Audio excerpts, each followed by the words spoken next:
Dans nos quartiers avec cette semaine Hortense Villade. Bonjour Hortense. Bonjour. Et vous allez nous parler musique classique précisément. Vous êtes allée à la rencontre de Zaya Ziwani, directrice du Conservatoire de musique et de danse de Stein en Seine-Saint-Denis. Exactement, et on a eu un immense coup de cœur pour cette femme à poigne, Zaya Ziwani. Elle a 34 ans et déjà une carrière impressionnante, puisque ça fait près de 15 ans qu'elle a monté et dirige son propre orchestre. Le parcours de Zaya, c'est un parcours rempli de passion. On peut clairement dire qu'elle vit à 100 à l'heure. D'abord, son métier de chef d'orchestre l'amène à diriger partout dans le monde. Et puis, c'est aussi une vie de conviction, puisqu'elle consacre énormément de temps à son école et à ses élèves. On a eu la chance d'assister d'abord à un cours avec des jeunes, puis à une des dernières répétitions de l'orchestre adulte. Je vous propose de découvrir ces images. C'est un reportage qu'on a tourné avec Géraldine Noël. 1, 2... Ils étaient 16 jeunes mercredi soir à assister à cette classe d'orchestre, des violonistes et violoncellistes âgés de 10 à 14 ans. Ils ont choisi la musique classique, une pratique a priori singulière dans les quartiers. Les autres, c'est plus hip-hop et tout ça, et moi, c'est plus musique classique. Et qu'est-ce qui te plaît dans le violon ? Le son, il est joli. Qu'est-ce qui t'a fait commencer la musique ? En écoutant à la télé, en regardant des orchestres. Elodie nous disait que c'était pas très courant. Il y en a certains qui aiment bien ça, et il y en a qui se moquent un petit peu. Travailler avec Zaya, tu le vois comme un privilège ? Elle est un petit peu comme nous. On peut devenir aussi comme elle, en travaillant comme elle. Le travail, une valeur clé pour Zaya Ziwani. Ayant elle aussi grandi en Seine-Saint-Denis, elle sait que le chemin vers la réussite est parfois plus sinueux pour ces jeunes. La musique classique leur donne le goût de l'effort, du dépassement de soi. Ça améliore leur capacité de concentration, leur capacité d'écoute aussi. Ça leur permet en tout cas d'avoir un cadre et de repères auxquels s'accrocher parfois dans les moments un peu difficiles. J'essaie de leur faire comprendre qu'en effet c'est important de continuer à croire en leurs ambitions et que parfois, malgré le fait d'être sur des territoires où il y a beaucoup d'idées reçues, ils ont aussi un potentiel intérieur qu'ils peuvent exploiter et que c'est grâce à leurs actes qu'on va pouvoir aussi faire changer l'image de ce département. Et donc moi j'essaie en tout cas de leur montrer que c'est important de continuer à s'attacher et de croire en ce qu'ils ont envie de faire pour plus tard.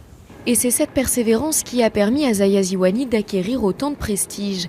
Et directrice de l'école de musique de Stein, elle est donc aussi chef d'orchestre.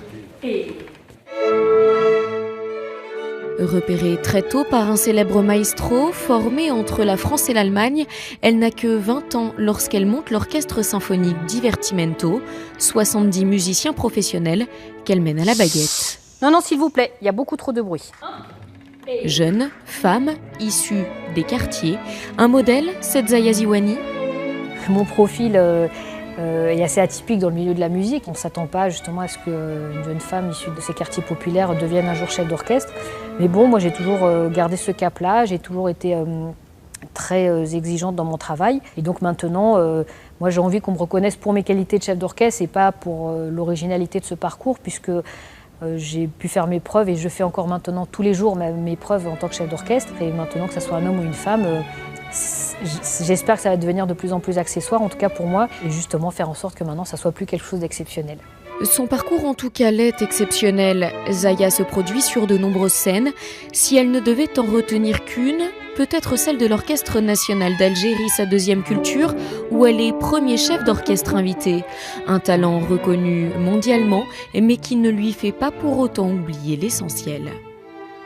Le métier de musicien permet justement une certaine polyvalence pour travailler à la fois dans le domaine pédagogique et artistique. Et moi, je trouve que c'est vraiment important. Les deux se nourrissent l'un de l'autre, parce que aussi, tous les enfants de nos territoires, notamment populaires, ont aussi besoin d'avoir des bons artistes qui travaillent avec eux. Et ça, j'ai envie de continuer à cultiver ça, à être à la fois très présente au niveau local et puis aussi dans ma carrière de chef d'orchestre. Et donc, j'espère pouvoir continuer à bien m'organiser pour pouvoir mener tout ça de front encore un petit moment. Voilà.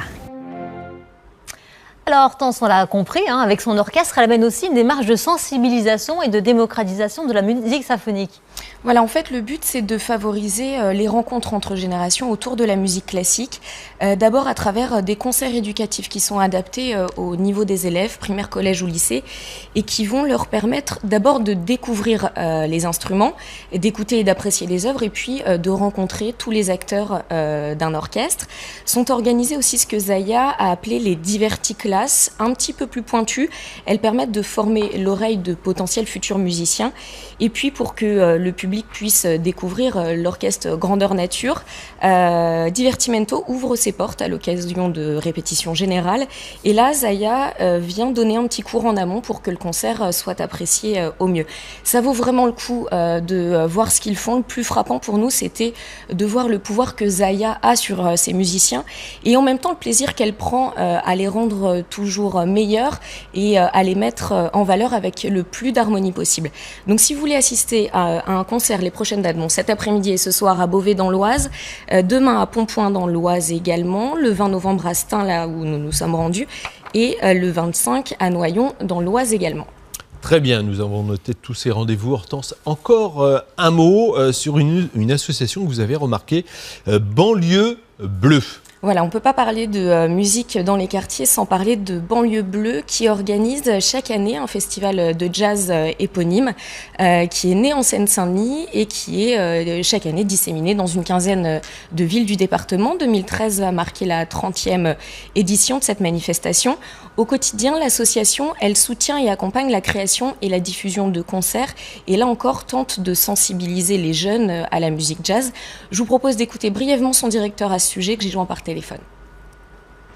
En plus des concerts, Banlieue a développé ce qu'on appelait des actions musicales, des ateliers avec les habitants, les jeunes notamment. C'est des ateliers de pratique musicale, de pratique instrumentale, de chant, de percussion, qui deviennent aussi un petit peu des projets artistiques et qui permettent du coup aussi de toucher tout un nouveau public qui ensuite va venir au concert.